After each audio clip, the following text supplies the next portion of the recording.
Hello, everybody, and welcome back to episode 14 of Walking Down the Warwick Road. I'm Tim, joined as always by my co-host Pete Molyneux and resident guests Roger Gardner and Roy Cavanagh.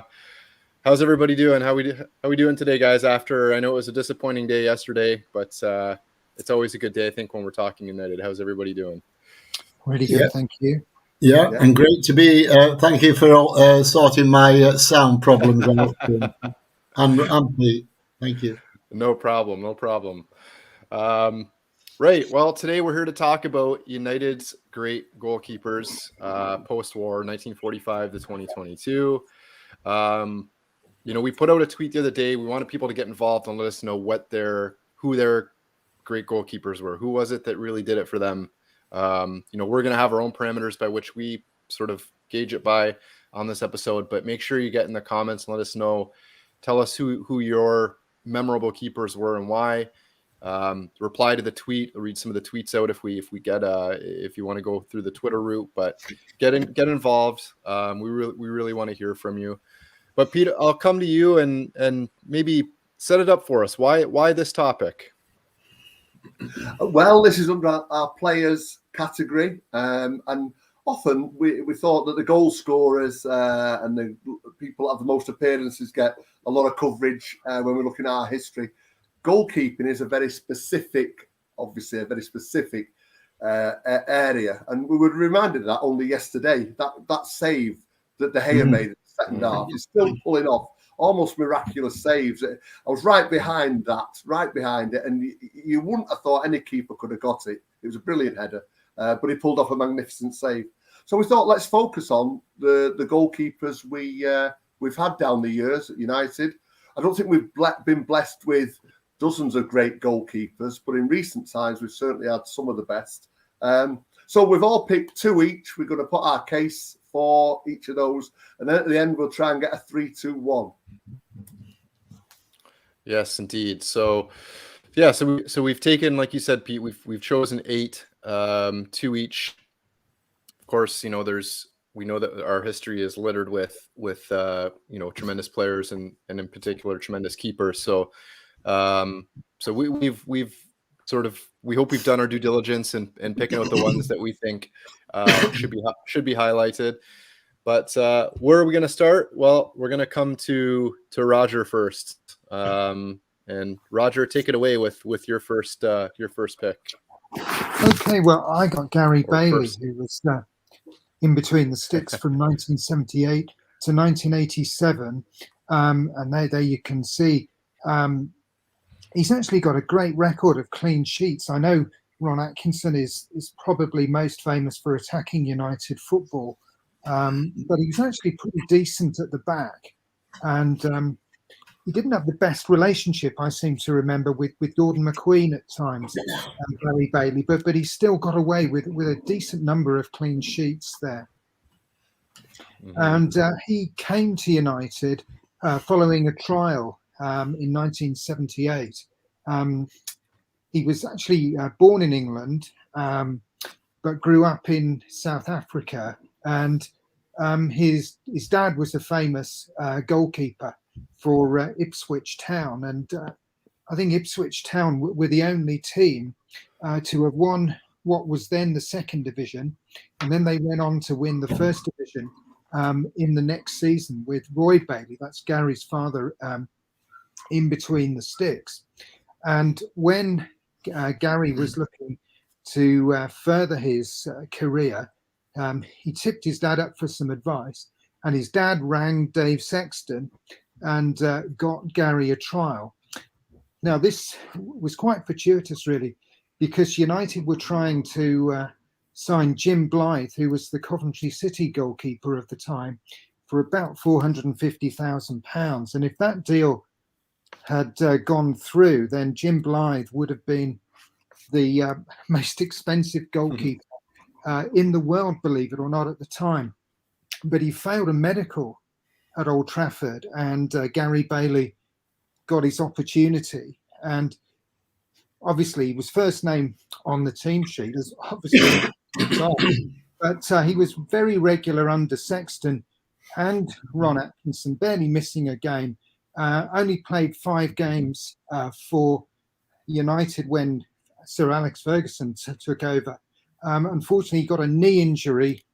There you can see Gary Bailey in the 1985 FA Cup final with Paul McGrath and Norman Whiteside in close proximity there. We've talked about that game numerous times. So Gary Bailey came to United in '78 and literally stayed in the team for the whole of the rest of that season, which, I think for a young lad coming to England for the first time, I don't know what the others think. I think that's an incredible achievement. Yeah, I would agree with that. I think it's a difficult league to come into, come to England, and so to come, like you said, Roger, at, I think 20 years old, he came into the team. I think it's terrific. And he stayed in the team all the way through to 1979 when United got to the final and lost 3-2 to Arsenal.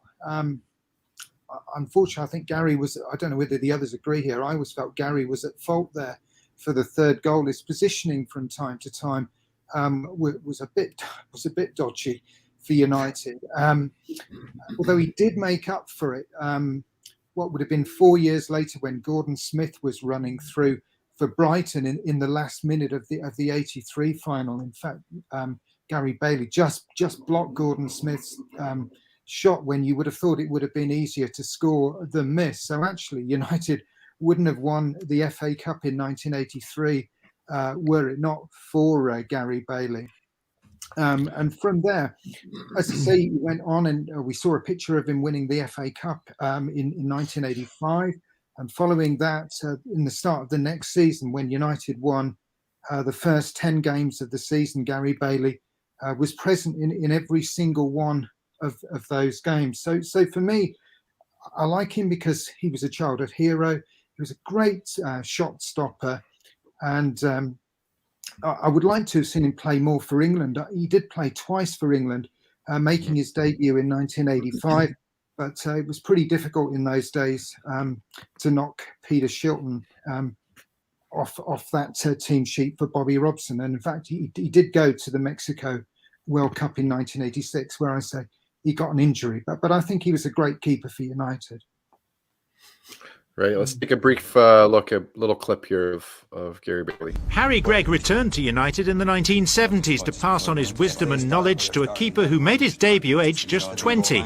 This one-to-one tuition paid dividends as Gary Bailey became one of the best keepers in the country. Ardiles. In for John Pratt. Oh, tipped away superbly. And Regis lets the shot go. And what a save by Bailey. Gary and his United teammates clinched 2 FA Cup winners' medals in '83 and '85.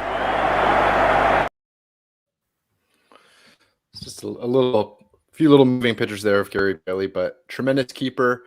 Thank you, Roger. And come to Roy. Roy, your first keeper. Yeah, I think Reg Allen. Is it Reg Allen my first one, or Ray? It's Reg Allen your first one. Yeah, Reg Allen. I do apologise. Yes, Reg Allen. That's okay. Yeah, Reg Allen was a very, very fine goalkeeper. He actually cost the then world record for a goalkeeper in 1950 of £11,000 when we signed him from QPR. That record, of course, got beat later on when discussion comes with Harry Gregg. But he was the vital link, actually, in the winning of the 1952 title. There was lots of opinions that from 46-7, when football came back after the Second World War, United actually had 4 runners-up spots in the first 5 seasons. And I wouldn't say all the blame was put at Jack Crompton's door, but there was a feeling that in certain games, a really top-class goalkeeper might have just made that difference. Although Jack Crompton, in fairness, was a tremendous, tremendous servant to Manchester United and helped win them the 1948 Cup final. So he also was a very complex man, was Reg Allen. He'd been captured in World War II by the Germans and actually was transferred from East Africa, where he got caught, to a prisoner of war camp in Poland. And he was a commando in the war, and he suffered badly in the PO war camp, and those memories and that were always with him, as I vividly remember with my late father, who'd been in similar circumstances, but with the Japanese for 3 or 4 years. But he was in his 30s when he actually signed for United, but he was that missing link, and he did help them win the First Division title. There's no doubt about that. In many ways, a complete goalkeeper, a very fine shot stopper, commanding in the air, not afraid to let his team know what he wanted them to do. But also, he fitted in really well with the team. But after his second season, as they were the champions, by the start of the 52-3 season, he wasn't available at the start, and there were worries that the issues. Great picture there with a young Roger Byrne on his left hand side. Lovely picture, and of course Johnny Carey, Johnny Berry on the back row there, and some great Jack Rowley, some great United heroes there on that picture. But at the start of the 52-3 season, he wasn't around. He had serious health issues. And it came to one pivotal match, which was the beginning of October 1952.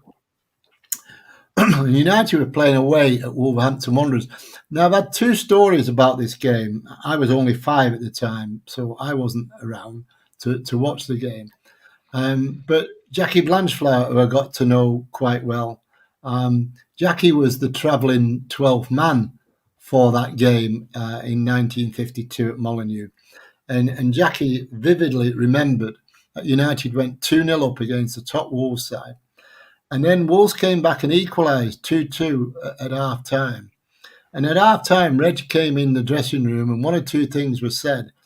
And suddenly he had really, really personal issues. And he actually, according to Jackie Blanchflower, he actually stormed out of the dressing room in his kit. Now, the newspapers at the time were always friendly with footballers. And I can't find a newspaper report that says Reg Allen didn't come out for the second half. But Jackie Blanchflower assured me he didn't, and that Johnny Carey went in goal. And United lost the match 6-2. And Reg Allen never played another game in senior football. Played a bit for Altrincham. But recently, I met a guy called Derek Digger Gardner, who's a real character in his own right, well in his 80s. And Derek's got a great memory. And he actually was at the game at Wolverhampton. He was also at the famous 1957 Arsenal match. But Digger, I asked him, I said, "You were there?" "Oh, yeah, I was there." He said, "Oh, I couldn't believe it." He said, "Johnny Hancock's equalised." He said, and Reg was stood on the goalpost like this and never made an attempt to save the ball. And we're all wondering what's happened. Right, so I said, "Oh, right, what happened second half, Digger? Did Reg Allen come out?" He said, "Oh, I can't remember that," which, leaves this hypothetically in the air, so to speak. But that was the end of him as a professional footballer. United actually took a team to QPR and played a testimonial in 1954. But Reg Allen was a vital player for Manchester United when we won the title, and deserves credit. Tremendous stuff. Thanks for that, Roy. Right, we'll move on to one of my choices, and a player who, especially when we first started getting the games regularly here in Canada, just a colossus between the posts, someone that I sort of grew up on, or at least in my late teens, I got to see Peter Schmeichel, and keeper that was in net for my first trip to Old Trafford. Tremendous keeper, just a colossus of an individual. As I work and endeavor to try to pull up his slide here, which is missing. So anyway, I will move on. But just like I said, a tremendous keeper. Has went to the sort of the 1991 European UEFA Cup. Was really his coming out party, where he kept 7 clean sheets with Brøndby, and came out of that competition as a highly rated keeper. Was ranked sort of top 10 in the world, and it was in that sort of after that competition that United went in for him. Fergie actually called him the bargain buy of the century in 2002. So like I said, tremendous keeper for us. That trademark sort of jump star save. He was such a big individual. He took up so much of the goal. And yeah, just such a commanding presence, commanded his box. He wasn't afraid to give it to his defenders when warranted. And I think his trademark, or his, the season that I look to, is that the 92-93 season, when we won our first league title in 26 years, and Schmeichel kept 22 clean sheets that season. So just a tremendous impact on the squad, and obviously would go on to win the European Cup for us, part of the treble side, of course. But just a tremendously imposing figure. There, that sort of trademark save, which apparently he learned from playing handball. He said that sort of trademark jump star save. He's just such a big individual that in such a big frame that he was just able to take up so much of the goal. So yeah, just a tremendous keeper. And pull up his video here. Saunders with that instinctive effort, and what a goal that would have been, and a great save by Peter Schmeichel. Crossed it again, and a good one, and not it down. A wonderful save by Schmeichel. Brian, that by Gardner. You won't find a better save anywhere than that. It was past him, and he got it away. Two international greats here in a decisive moment in an FA Cup semi-final replay. Bergkamp and Schmeichel has saved it. So again, Peter Schmeichel, and that I remember that the save on Bergkamp, that was probably maybe the highlight of Schmeichel for me, because that kept the treble alive. Phil Neville, I think, thought that his United career was ending that day after he brought down Ray Parlour in the box, and Schmeichel bailed him out. But yeah, just a tremendous, like I said, a colossus of an individual. All right, Pete, over to you for Harry Gregg, or your first choice in Harry Gregg. Yeah, Harry Gregg. Just on the Schmeichel one, Tim, some good clips there. Of course, that Bergkamp one was in the very last minute of normal time. Yeah, it was. Save. So there's no doubt if he'd have scored that, the treble would have been finished. And I think what sometimes gets forgotten about, we think of Solskjaer and Sheringham when we won the European Cup in '99 in the last minute. Schmeichel was causing all sorts of havoc by going up for the corner. Yes. So great guy. Right, okay. Harry Gregg. Wow.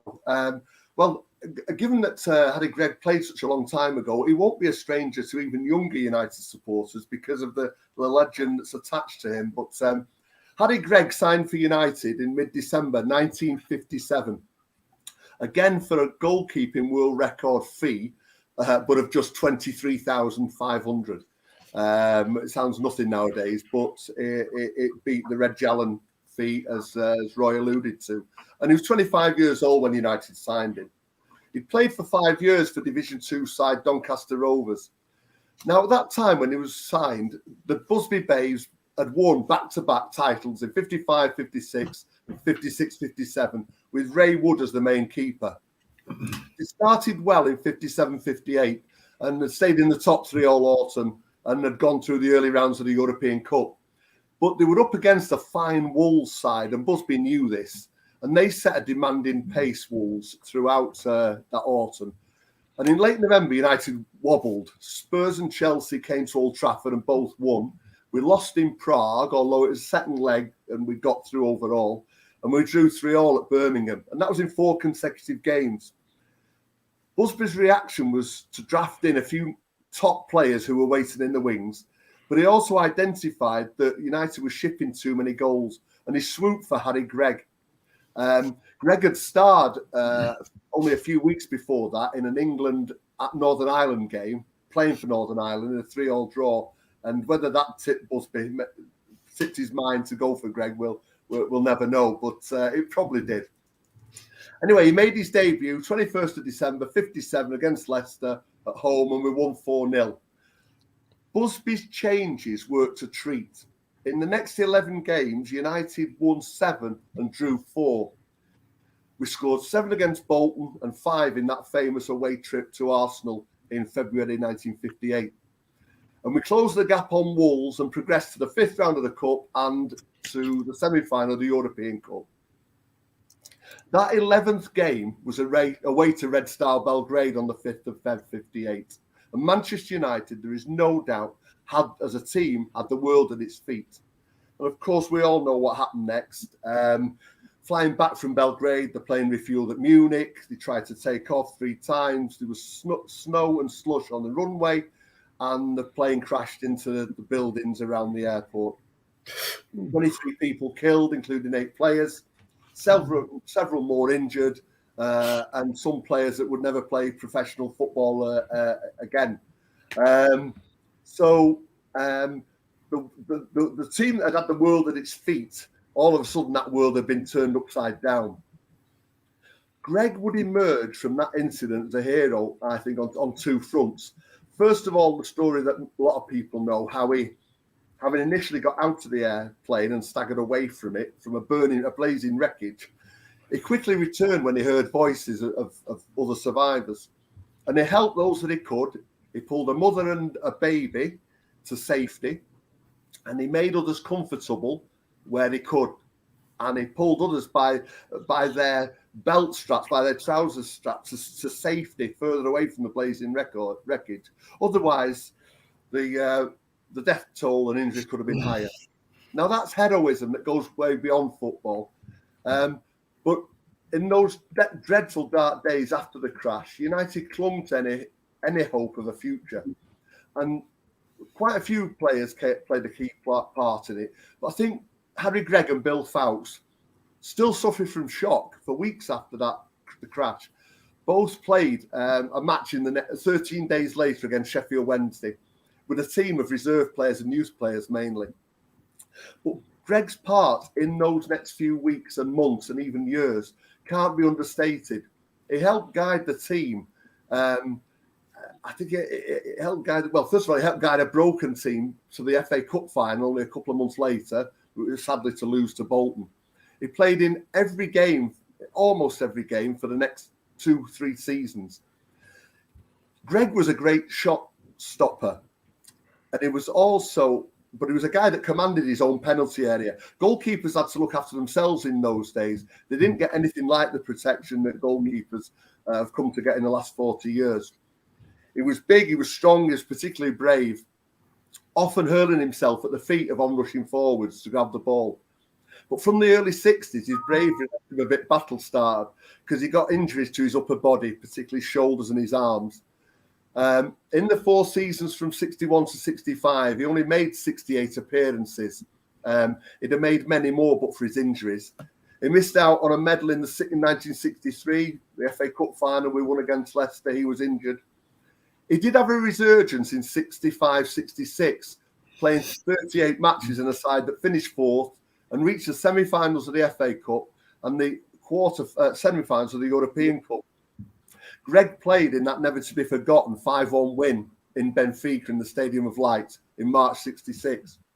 But he was 34 by then, and Busby knew he needed to buy another world record keeper, and that would be Stepney.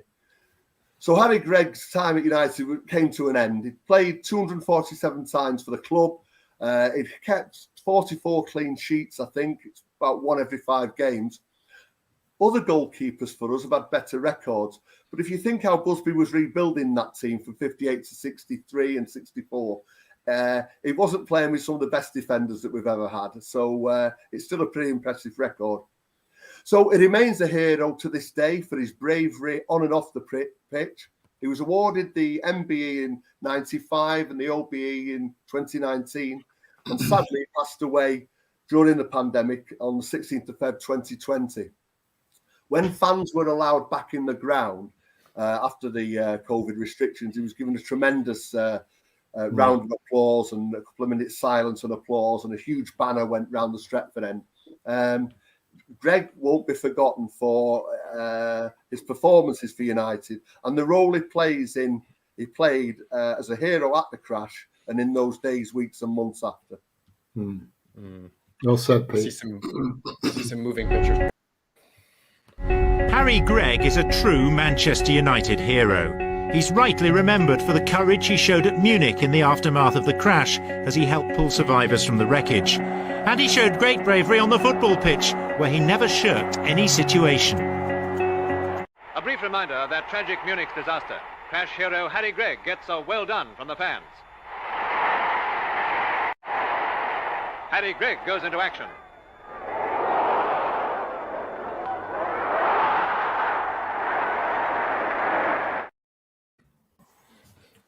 Well, and all the clips you watch of Harry Gregg, I always find it amazing. Just absolutely no fear. He was taking out, didn't matter if it was his players or the opposition players in his box. He was going through them, but that's a tremendous tribute. Pete, obviously Harry Gregg, United, not just a keeper legend, he absolute United legend. Right, before we get to the next one, I just want to circle back. I have located the slide for Peter Schmeichel to do him justice and give him his fair due as per everybody. His clean sheet ratio at 2.21. And we should, I think we did touch on it, but the games per clean sheet ratio, obviously the amount of clean sheets that the keeper would average sort of per games. So we'll put up a slide at the end showing that ratio for all the keepers that we touch on. But right, so we're on to back to Roger for his second choice. I was just going to say on Peter Schmeichel before we leave him. I don't know whether you know the only penalty he actually saved for United was that Bergkamp penalty. Did you know that? I did not know that. Was it really? No, I didn't know that. I had my head in my hands. I can see myself sat in the stand to this day. And I looked up literally to see the ball rebounding off his thigh. So there you go. Wow. Thank you, Schmeichel. That's amazing. Yeah, and I still like afterwards with I think it was Beckham and Giggs running up to hug him, and he's sort of ushering them up the pitch, saying, "Get forward, get forward." Yeah, I mean, he put himself through quite a lot of pain in that game as well. He was heavily strapped, I seem to remember as well. So, a bit like Gary Bailey and that Gordon Smith save. The treble would not have happened were it not for Peter Schmeichel there. So anyway, out the hat, I drew as my next choice Edwin van der Sar. And quite fittingly, there we see Edwin. I always thought he was a really intelligent guy. I always think Dutch footballers are intelligent. They use their brains, and he organised well from the back for me, Edwin van der Sar. I think the other thing I would say is, obviously, once we get into the glory days of United, I suppose, goalkeepers, benefited from having a really good back four in front of them. And, who wouldn't want Vidic and Ferdinand and Patrice Evra sort of in front of them? But it was Sir Alex Ferguson said that Van der Sar was United's best goalkeeper since Peter Schmeichel, and there probably isn't a better accolade than that. He actually went from Ajax to Juventus, where he actually only won the Intertoto Cup for Juventus. So he didn't have a great time in Italy, but they were keen to sign Buffon for a world record fee of £1 billion lira, which actually isn't all that much. It's only 32 million quid. But there was no way that Van der Sar was going to play second fiddle in Juventus's team. So he went to Fulham. And I saw, not only did I see Peter Schmeichel's debut, I saw Van der Sar's debut for Fulham, which was at Old Trafford, believe it or not, in a 3-2 win for United, where Ruud van Nistelrooy, another Dutchman, was in the United lineup for the first time that day. Van der Sar wasn't great, believe it or not, at saving penalties. But probably his most famous moment for United was saving that Nicolas Anelka penalty in the 2008 Champions League final, when all really did start to look lost, when John Terry stepped up, of course. And he'd actually won the Champions League for Ajax as well. So he's twice a Champions League winner himself. And when he signed for United, it was only for £2 million, believe it or not. We've talked about world record fees for goalkeepers already in this program. We talked about United's bargain buys in previous podcasts. But actually, when you look at how many games as a 35-year-old he played, I think £2 million for Edwin van der Sar really does put him right up there in the bargain buys. I don't know whether you guys agree with that. Yeah, excellent. Yeah, very much so. Yeah. Tremendous business. So he was at United from the age of 35 to 41. And unfortunately, his last two Champions League finals for United were those defeats to Barcelona. But he holds the record actually as the oldest goalkeeper to play in a Champions League final at the age of 40, which I think is an incredible achievement. I mean, it's also, I guess, a statement about the medical science and how we can keep footballers going these days. But I think that the record that I most like that belongs to Edwin van der Sar, he went 1,300 minutes in 2009 without conceding a goal, and that's just a complete lockdown. So he's worth remembering for that. He won 4 titles as well. When United just rolled out, Premier League after Premier League. He went out, of course. His last game for United in 2011 was that defeat to Barcelona, but he did go out as a champion when United beat Blackpool in the final game of the season at Old Trafford. So for me, a great goalkeeper, very much in the presence of Peter Schmeichel, a great shot stopper, and I'll always thank him for saving Nicolas Anelka's penalty, I think.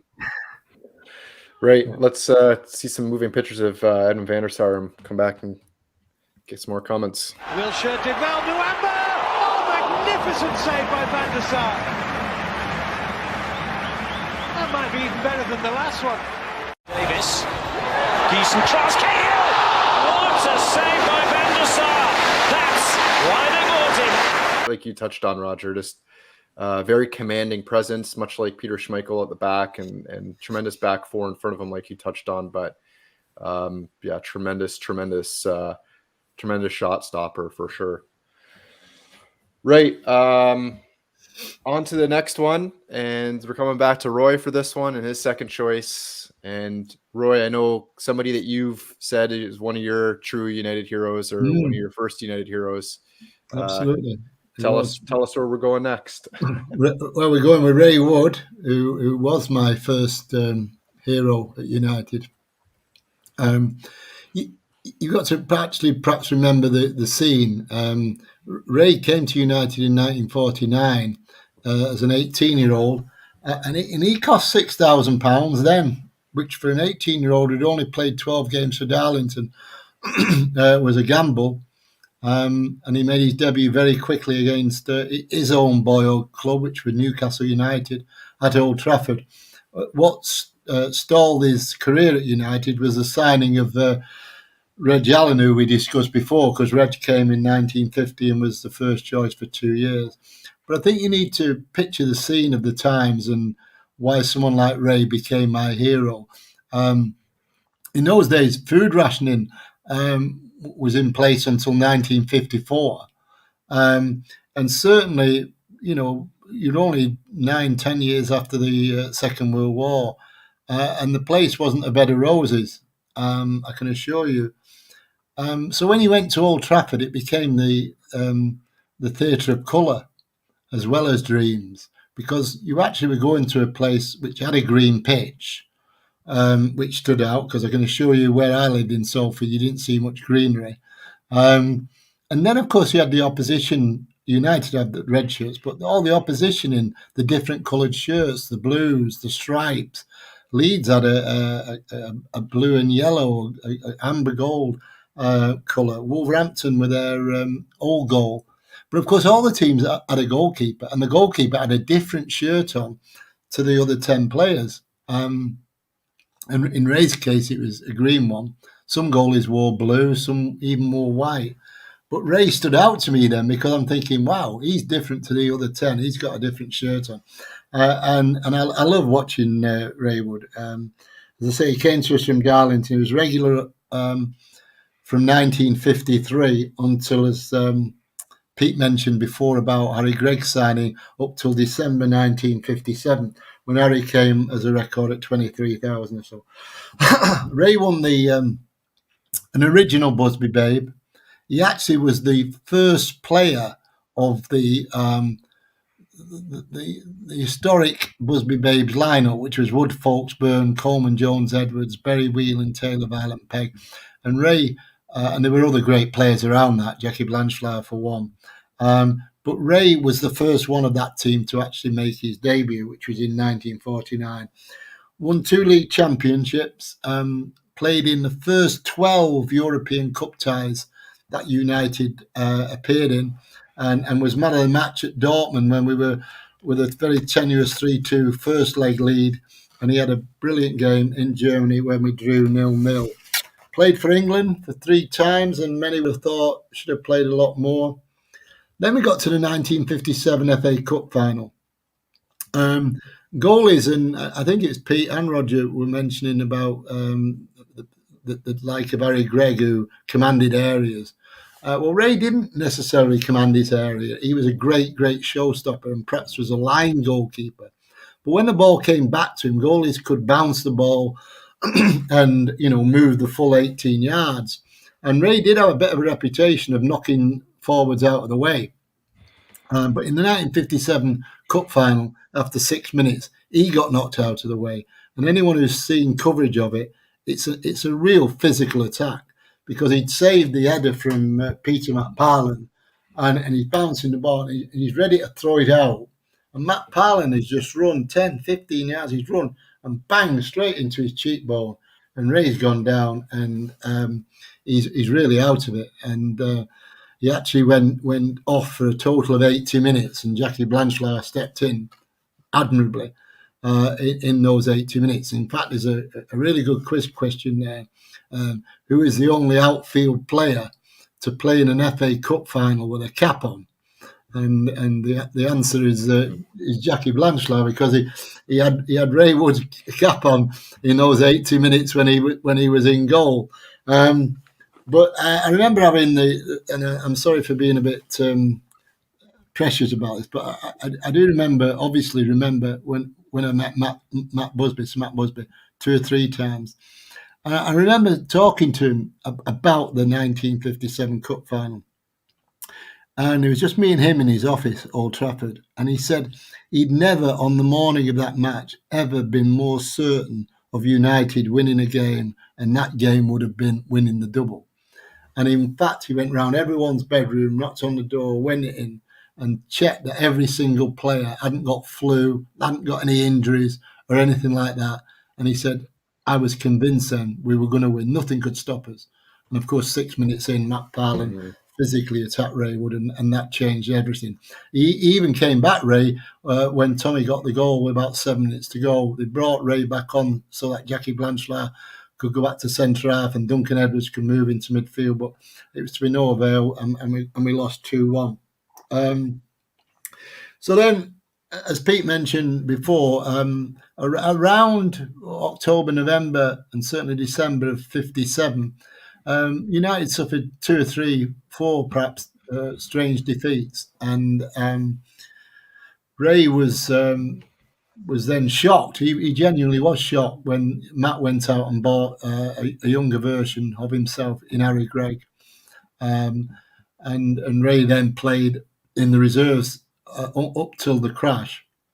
And of course, when you think about the crash, United actually took 17 players with them to Belgrade for a game where you couldn't play a substitute. So again, with hindsight, you could look back and think, wow, you can imagine why you'd take a goalkeeper with you. You could imagine why you could take someone like Jackie Blanchflower with you, because Jackie played 4, 5, 6, 8, 9 and 10 for United, and obviously had played in goal as well. But you think, we took 6 extra players with us in those days. And Ray survived the crash, had a few bumps and scratches.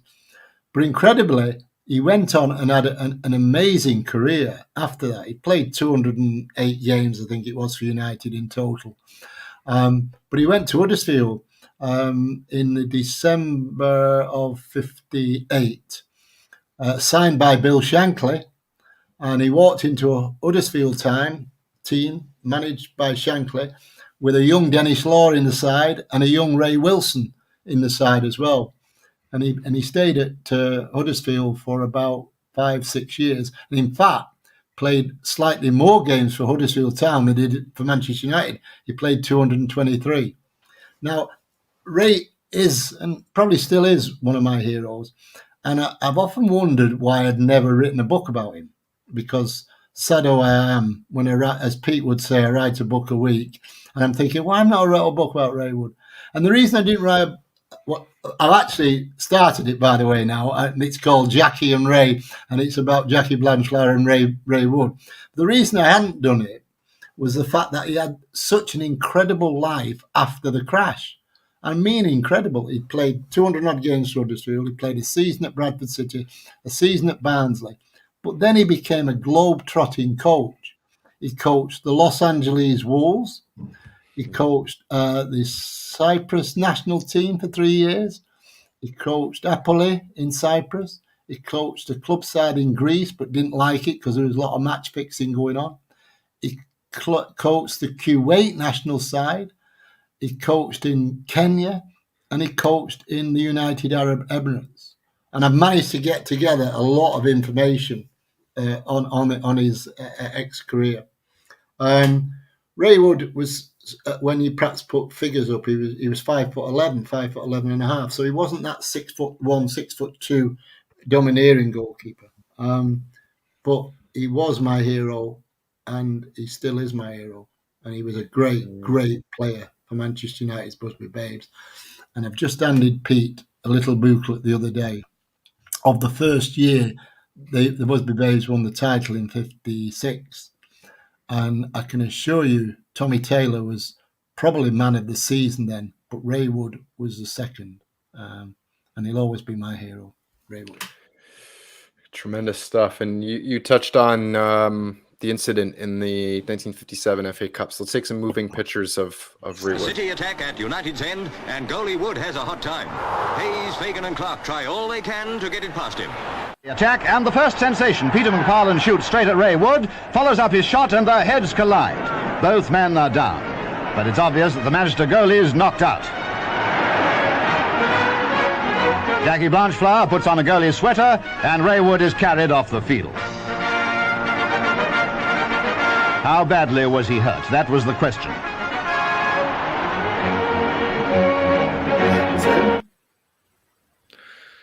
There he was. It carried off. He did look in a very poorly way from that. From that. But you saw the ground that Matt Parland ran across to actually hit him. Yeah, I mean, incredible, unforgivable. I think even the Birmingham Mail at the time were appalled by the challenge of McParland and actually called for substitutes to be allowed in football. That's not bad considering they were representing the opponents. No. That day. No. It was a shocking attack. And as I say, Sir Matt, was absolutely convinced his team was going to become the first side of the 20th century to win the double. And there was nothing to stop him. And I think he was probably right. Well, he was, Peter McParland. Yeah, indeed. I think I'm the link to you doing your second one, Tim. Yes, indeed. And it's our present day United hero keeper, David De Gea. who, as you rightly touched on, Pete, pulled off another blinder of a save yesterday against Leicester City.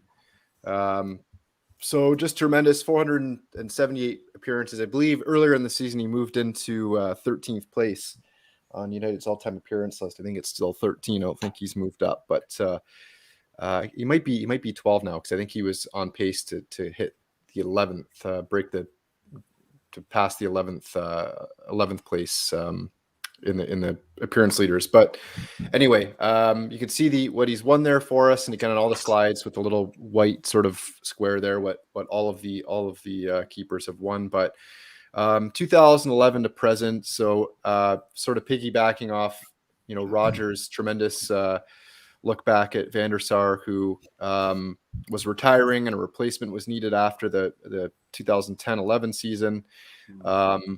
And United began their keeper search, and it took them to Spain and to Atletico Madrid. Folklore, I believe, is that Fergie has missed 3 games as United manager. One is for a wedding, one's for a funeral, and the third one was to scout David De Gea. So a tremendous, a good young keeper, sort of making his strides in the Spanish under-21 side as well. Hailed as a tremendous shot stopper.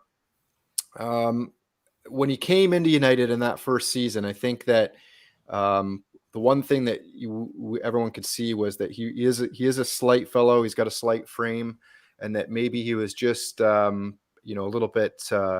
He was getting bullied a little bit in the air, certainly when off crosses and free kicks and whatnot. A bit of a shaky start maybe to his United career, but as he got stronger, he grew from strength to strength. Certainly criticism from pundits for not being strong enough, but you could see him start to bulk up in his second season, and sort of after that first season and the mistakes that took place, things started to improve for him, certainly. And in fact, after the 2014-2015 season, he was shortlisted for the PFA's Player of the Year and the PFA's Young Player of the Year. Of course, August 31st, 2015 came the infamous, over here, I guess the Americans have Watergate. This would be fax machine gate, if you want to call it that, with Real Madrid, where the failed transfer that didn't go through because of a fax that arrived late.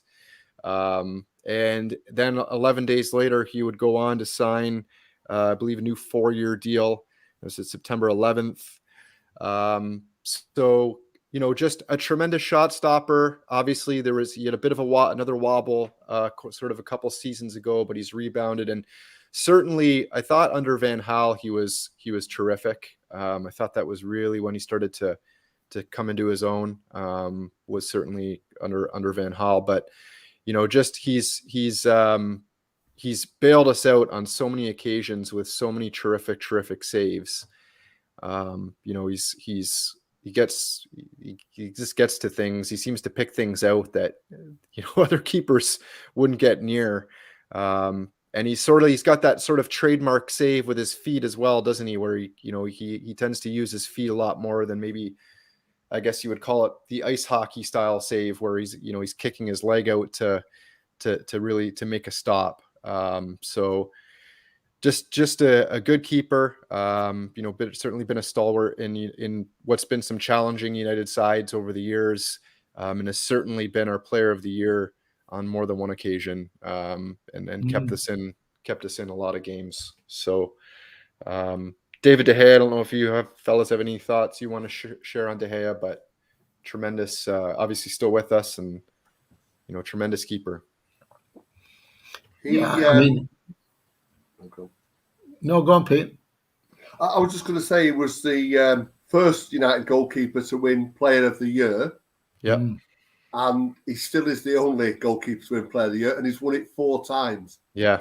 So we've been voting on that since 1988. There's been 30-odd years of it. So that's been in current times. I think as difficult as it has been since Sir Alex retired, in terms of us coming to terms with another dynasty going and a dip in our winning trophies, it would have been a lot worse without David De Gea. Yeah, agree. Agree. Indeed. Right. Sorry, Roy, did you have something too, or did you? No. I was just going to say the same. If David De Gea was our only problem, that would be a great move forward for us, because he's certainly not our problem. Indeed, right. Well, we're on to our final keeper before we get into our each of our panelists here selecting their top three, their own personal top three. And Pete, you're going to finish it off for us with another player that was with us from 1967 to 78. Where are we headed next? Yeah, well, this is the goalkeeper I grew up watching. I saw a few before this fella, but this guy came in and was probably the missing piece of Busby's jigsaw in the 60s. And that's the goalkeeper, Alex Stepney. He was signed for, he joined United mid-September 1966. He was 23 then. He was the England under-23 goalkeeper. In the first 8 games of 66-67, United won 4 and lost 4. But we shipped 19 goals in those 8 matches, including a 5-1 defeat in the League Cup to lowly Blackpool. And that was that Blackpool defeat was the 3rd defeat in 8 days. Greg was coming to the end of his time. He'd been tried. Young Gaskell, who'd been in and out for 7 years or so, was tried, probably longer than 7 years. And a guy called Pat Dunn had come in and had one great season in 64-65. Jimmy Rimmer was coming through the youth team, but wasn't ready yet. He was too young. Busby knew he needed a new keeper, like he knew he'd needed Greg in 57 and probably Alan in 1950.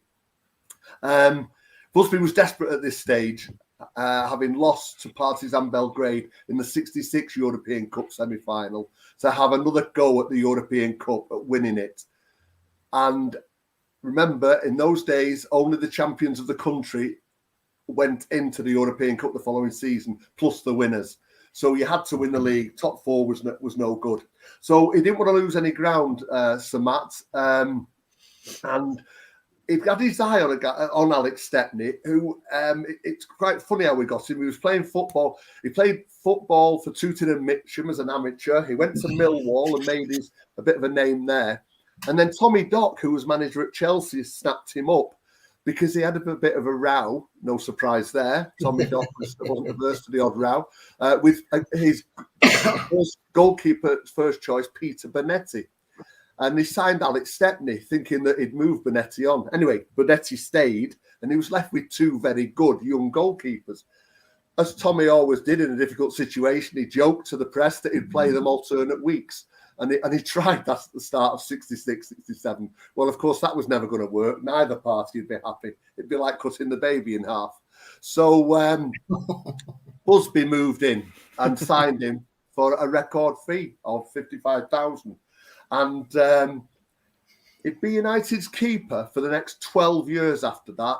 De Gea might beat his longevity as a goalkeeper, but Alex Stepney is the longest-serving goalkeeper we had. He played for 12 years, and he played in most of those games in that 12 years. He made 539 appearances, which ranks him as 7th in United's all-time players' appearance table, not just goalies, 7th of all time. So quite a considerable time between the sticks. Nobody else has played that many games for United. Again, De Gea might beat him. He won the league title in that first season. He won the European Cup, and he won the second division title, and he won the FA Cup in 77. So league in 67, European Cup 68, second division titles 75, and FA Cup in 77. He played under 5 different managers. Not many players play under 5 different managers at Old Trafford. De Gea is either playing under his 5th or is about to play under his 5th. But that's just a little oddity. But Busby signed him, and then he played for McGuinness. He played for Busby again, actually, and then he played for O'Farrell, for Doherty, and then for Sexton. He was given his debut right away in a derby match against City, which we won 1-0. In Stepney's first 11 games, funny enough, Greg's first 11 games had a great turnaround. In Stepney's first 11 games, the team won 9, drew 1 and lost 1. And by the start of December, were top of the league in 66-67 season. After Boxing Day, they didn't lose another game in the league, and they finished champions for the record 7th time and to go into the European Cup. In the 7 league games before Stepney joined that season, we'd let in 14 goals. Forget the 5 at Blackpool, that was a League Cup. 7 league games, let in 14 goals. In the remaining 35 matches we played, we let in 31. So you can work out the maths there. Stepney steadied the team. He steadied the defence. And he soon became, instantly he became a fan's favourite. Every home match, the chant was Stepney for England. And not just a couple of lines of it. It went on for 5, 10, 15 minutes sometimes. That's what the Stretford End did in those days. It was a massive calming effect on the team. And that continued through 67-68, when United became, and I never tired of saying this, the first English team to win the European Cup. It was a stalwart through winning that European Cup, from a sandy pitch, almost a concrete pitch in Malta, through a long trip to Sarajevo and an 8-hour coach trip before they played the game. But we still got through. The next round in Poland, in Katowice, United played in front of 105,000 fans in Poland in -16 conditions, with only a 2-0 lead, and Gardner scored 1-0, but somehow that defence managed to hold the Poles off, Gardner off, with such support behind them in such dreadful conditions. Stepney played his part in that. You see pictures of him from that game, and it's snowing. You can just about make Stepney out in the snow. He played his part in the 3-0 draw in Madrid, and then played very well in the European Cup final against Benfica in 68. And if anybody picks anything out from that game, we talk about Schmeichel saving that penalty in the last minute in 99 in the semi-final. Eusebio got through after Benfica pulled back to 1-1 in the dying minutes. Eusebio was through. For Eusebio in those days, think Messi or Cristiano Ronaldo in the last 5 years. He didn't miss those sort of chances. He could hit a ball at God knows what speed, but he hit it towards Stepney. Stepney not just stopped it, but he caught it, because Eusebio always followed up for the rebounds. And it kept United in the game, took it to extra time, and then we scored 3 in 9 minutes in the first 9 minutes of extra time and won the European Cup, which was delivered the dream that United fans have been after for 12 years. Now, what happened then, of course, whereas we thought, we went on to nearly win we nearly won the European Cup again in 69, went out in the semi-final, nearly won the World Club Championship. So we all thought, as fans, we were going to go to the cathedrals of European football grounds for the next few years. Well, we ended up in Bristol and the Orient and Oldham Athletic, because we went down into the second division. What's important here, I think, for Alex Stepney is he stayed with United. He could have gone anywhere to a top club after United went down in 1974, but he stayed. Now, history, we know, tells us we came back up after one season. Nobody knew we'd do that. Sunderland, Villa, many other teams, top teams have gone into the second tier and sometimes gone down to the third tier. But Stepney stayed. And I think he had a calming effect then on the young players that Doherty brought in. And we got back after 1 year. He stayed and fought, helped the young lads. We won the second division. We came storming back out of that second division in 75, 76 and almost won the double. And then in 77, we did go back and win the FA Cup. And Stepney got his FA Cup winners' medal to complete League and European Cup. That was 9 years. He bridged the gap between the dynasty which stopped after Busby right through to when we started to win a trophy again. From 68 to 77, we didn't win a top trophy. 9 years. And Stepney breached it and played a big part in doing that. I love watching Alex Stepney, and I would have been at most of those 539 matches he played. I loved him because he was an excellent goalie, but his particular qualities were he was reliable, safe pair of hands, consistent, rarely injured, very loyal to the club, as I say. He stayed when we went down. Fans' favourite, very professional. He said himself in his book he didn't like spectacular goalies. He didn't like Hollywood saves. He didn't like anything flashy. He was just very safe pair of hands, got the job done. In the late 60s, Jack Crompton wrote a piece about his all-time favourite United team that he'd seen for the last 50 years. And he put Stepney as the goalie. And he said that, Jack Crompton knew a bit about football. He'd have Stepney in as number one for his steadiness and his soundness. And I couldn't agree with that more. Sometimes you don't need the spectacular. You just need a guy between the sticks who plays regularly and saves regularly. And Alex Stepney did that.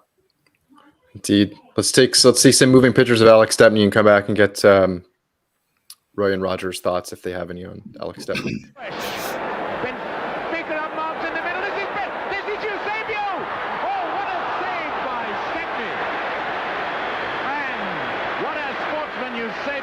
When he could have won that match, to applaud Stepney like that. But equally brilliant in United's goal was Stepney.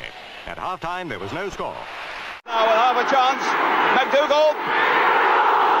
Brilliant save. But now it's all smiles and celebrations. Alex Stepney raising his arm. He's got a Cup Winners' medal at last. So there was that Eusebio save, Pete, that you were talking about. That game had just about everything, but that was a terrific stop. And then for Eusebio to run up to him during the match and catch him on the save was terrific as well. But Roger and Roy, do you have any, before we get to everyone's top three, is there anything you guys want to add on Alex Stepney or any of the keepers that we talked about? I'd like to say the first two United games I saw, Alex Stepney was in goal, so that ages me somewhat. The first game I saw was the Charity Shield of '77, and then I saw United in the Cup Winners' Cup at Plymouth Place in Etienne, and he was in both of those. And very, very difficult not to like a player that was a childhood hero like Roy was saying there with Roy Wood, really. Yeah, I have got. I know time is passing, but hopefully everyone's enjoying this. but Alec told. I've hosted Alec at dinners, and Alec told a story when he was at Millwall. And Alec always used to like catching the ball from the left hand side. He'd throw it out to the other wing. This side, he'd throw it out.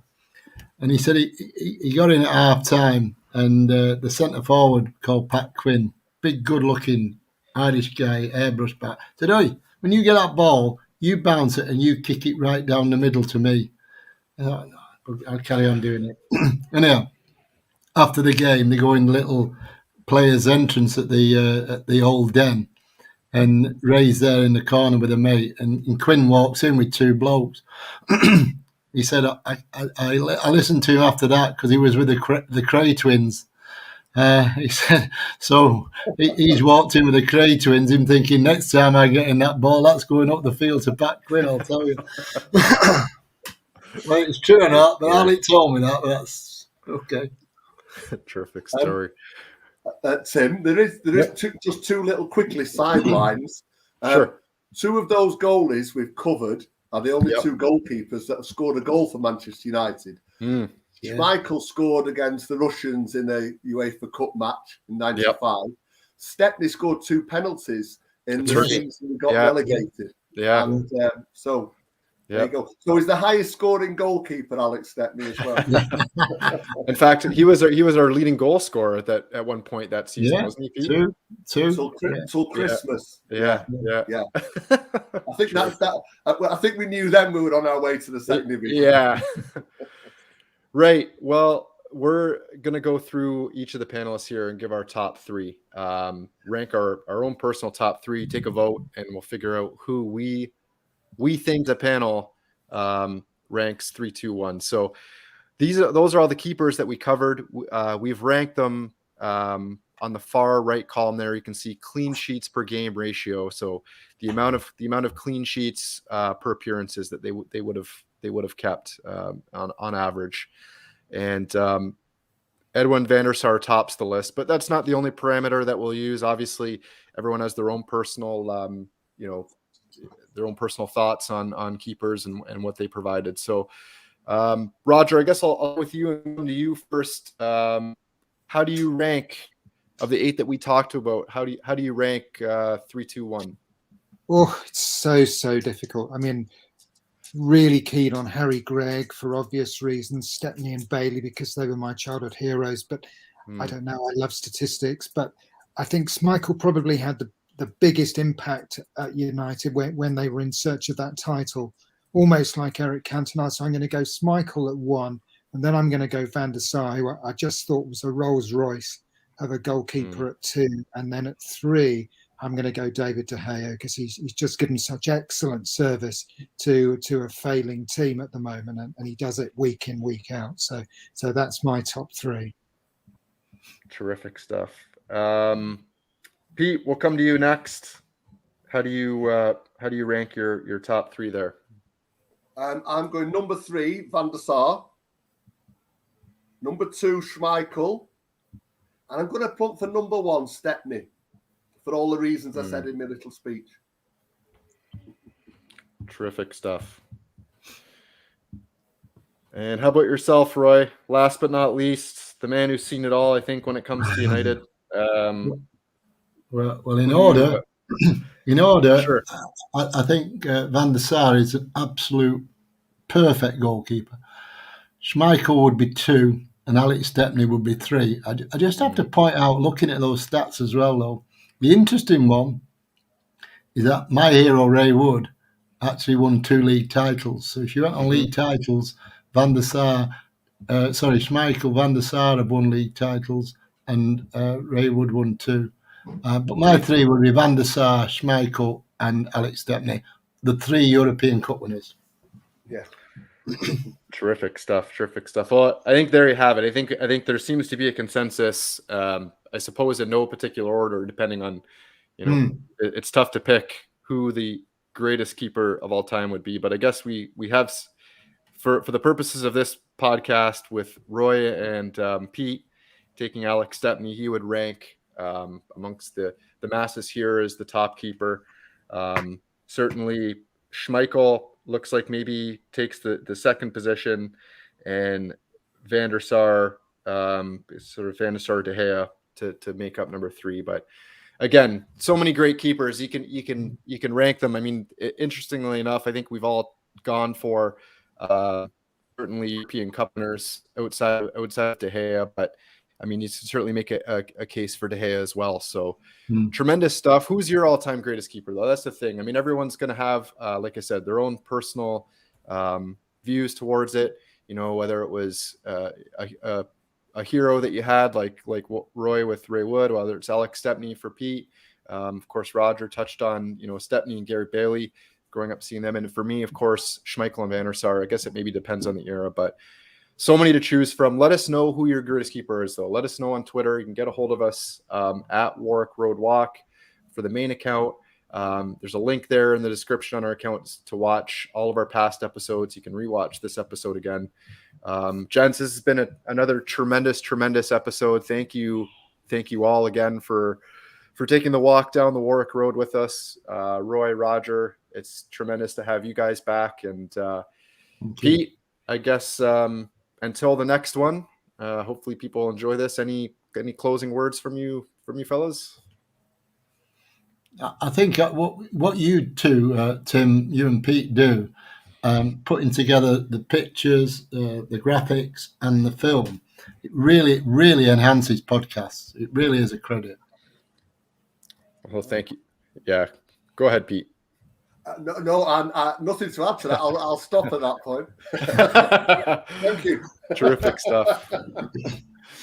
Right. Well, until the next one, hope everyone enjoyed this one, and we will see you back here next month on episode 15. Hey guys. Cheers. Yes.